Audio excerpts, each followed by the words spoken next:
We, as a nation, waste $50 billion a year buying oil and diesel and aviation fuel from the Middle East. $50 billion a year. We have been subsidising it for 60 years.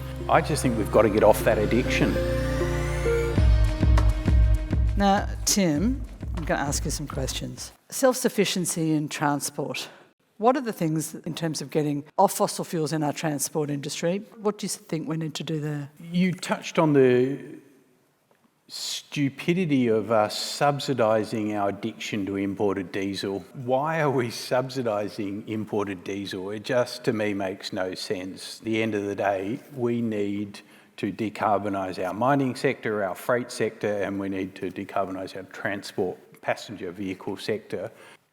We, as a nation, waste $50 billion a year buying oil and diesel. Let's do what China's doing. China's doing it for national self-interest. It's to get off their addiction to imported oil because they know America can cut their sea lanes.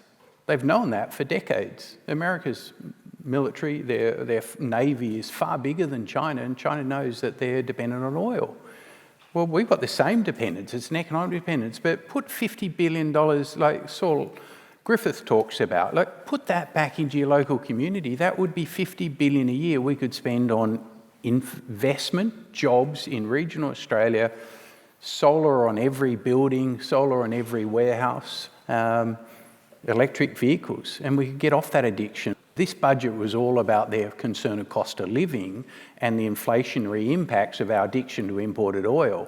That's one of the reasons they couldn't act on some of the initiatives that you and I wanted, that you spoke to, because ultimately they were worried about the inflationary impact, and therefore our freight costs have gone up. And farmers' fertiliser costs are up 30%.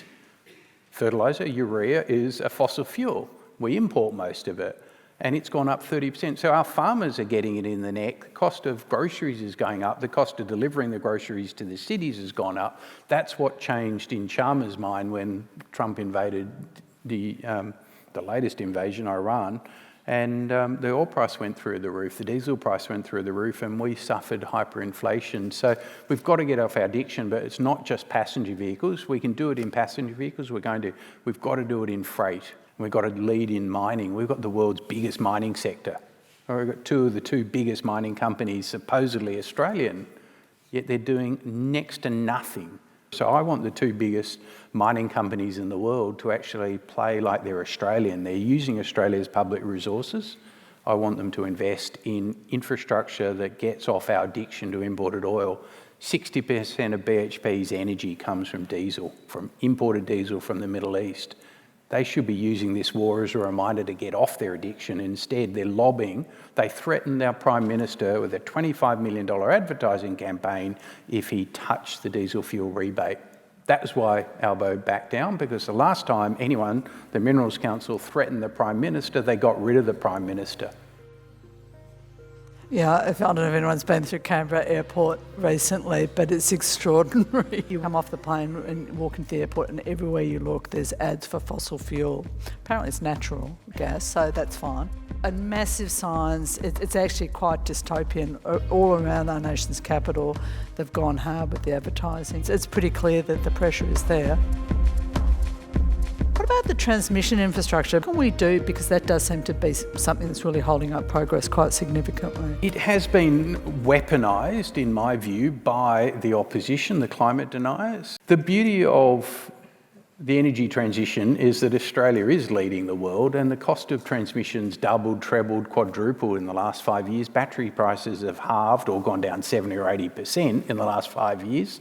They're continuing to go down. So if the price of one's doubled and the other's halved, you're probably going to use more of the other. And that's what Minister Bowen's doing with his home batteries. But for every home battery, we're building a utility scale battery, or 10 of them, and we're leading the world. Batteries do substitute for transmission. We probably need half the transmission we thought we needed 5 years ago, according to the AEMO integrated system plan. We do need it. We do need to have interstate transmission. We do need to have pumped hydro storage so that grid reliability, but we need a lot less than we thought we did 5 years ago, even with EVs and data centres. So At the end of the day, economics have changed. Let's change the plan, and we need more rooftop solar, more consumer energy resources. In 11 months, it's nothing short of staggering. When Australia wants to move, the Australian consumer is voting with their wallet. 415,000, you quoted, households have voted with their wallet and spent each of them $20,000, $30,000. Well, the willingness is there to embrace the opportunity for self-interest, protection from being gouged by the latest fossil fuel war. It's a pretty strong impetus for action, self-interest.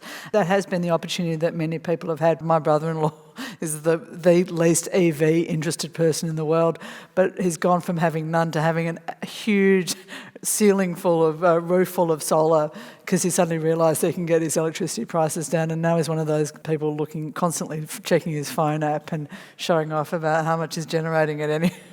It's the price. It worked. You know, it worked. It was. It's not the 10% we need to bring, it's the middle of Australia, because everyone votes. To me, the beauty of the battery scheme is it's lowering prices of power for everyone, and EVs will do that even bigger.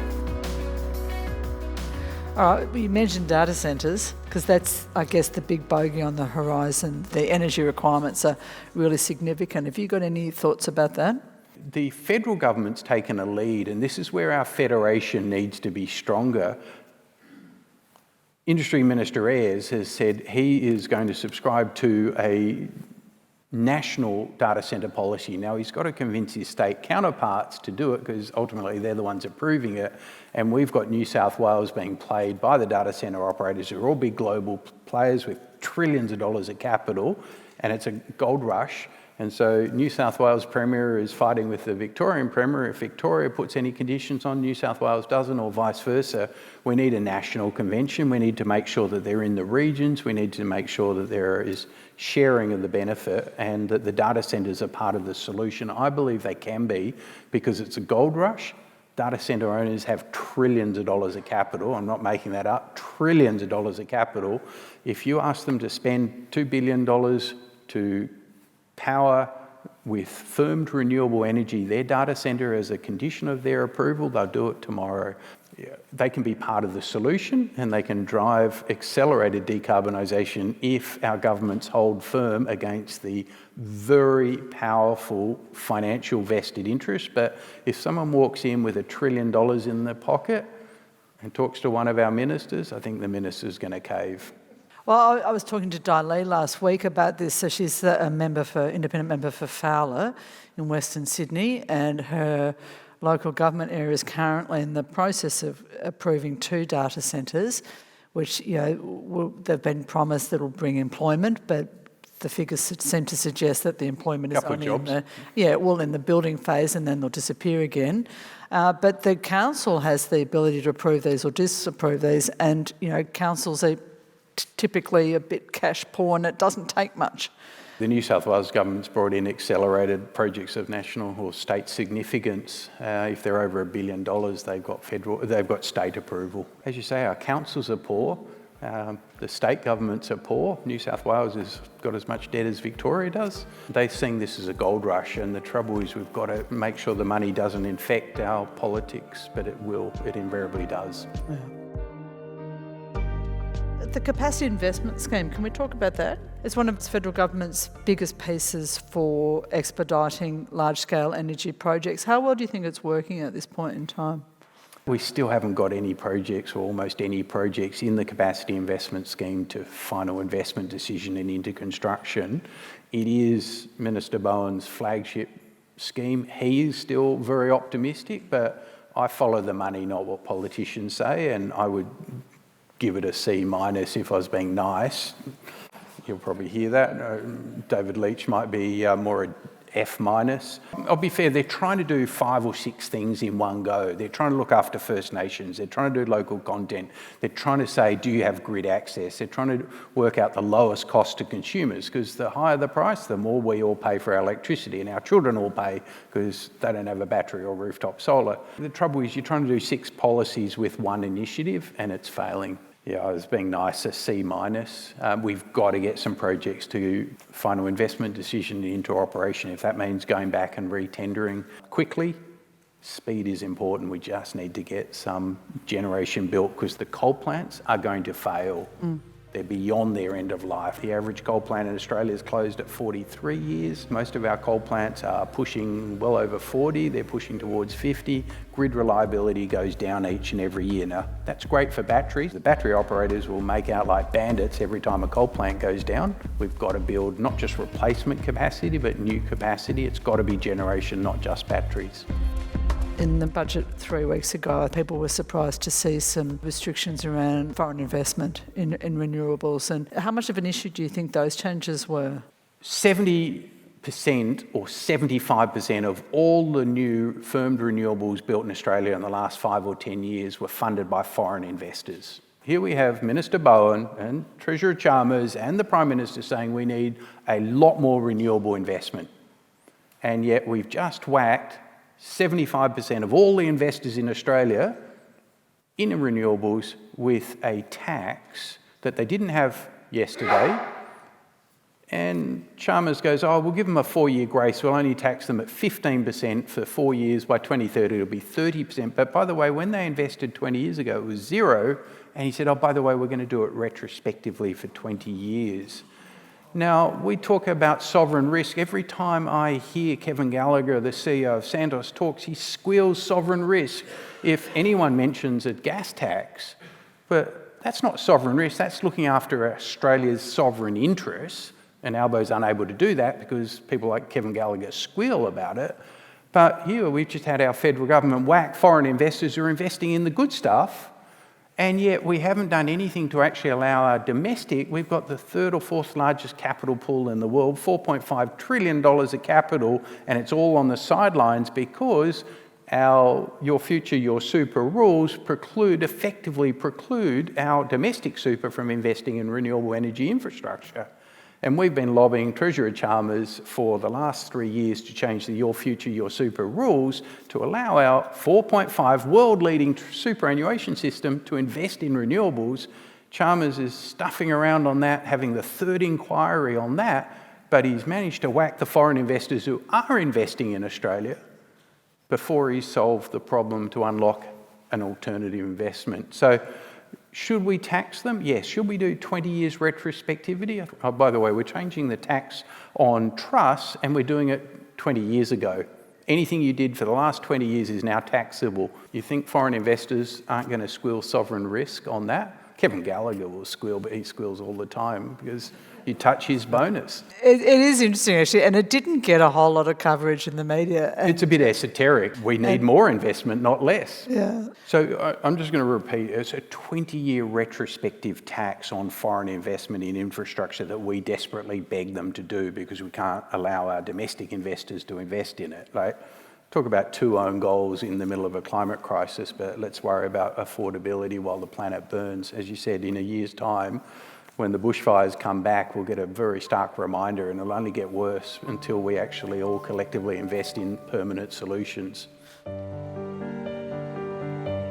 Carbon price. What impact would a price on carbon have on the rate of transition to clean energy? To think that our finance community, where the biggest super funds in Australia are all managed by one law, the sole purpose test, they maximise the risk-adjusted return for their investors. The sole purpose, that's their legal obligation. They're not allowed to think about other things. So the sole purpose test says that they're not going to invest in saving the planet because that's not in the sole interest of their beneficiaries because they were worrying about the planet in 100 years or 50 years. Our finance sector is one of the most powerful, and it should be one of the biggest drivers of the energy system transformation in Australia. But because Tony Abbott repealed the carbon price, our finance industry a decade later is sitting on its hand. The fossil fuel industry won. Who makes more money now than they've ever made before? The fossil fuel industry. The carbon price is critical for a market economy. Now, let me put it in another language. Let's put aside the word carbon. Let's call it pollution. Has anyone heard of the free market principle, polluter pays? Everyone here would accept polluter pays. And you either don't pollute or you pay the penalty. And the penalty should be enough to disincentivise you to do it. Not 1/10 of the price of the pollution you're causing, which is what our ACCU price is. It should be the fair price. We're saying we're a market economy. All these supposed liberal politicians are saying, let's leave it to the free market, but then let polluter not pay. Well, that's not leaving it to the market, that's rewarding the polluter. And worse, we go one step further, we then subsidise them to keep polluting because we subsidise $11 billion a year of diesel. It's just stupidity, as you said. I'm with you on that. Yeah, polluter pays. If we actually had a price on carbon, get out of the way and the market could solve it tomorrow.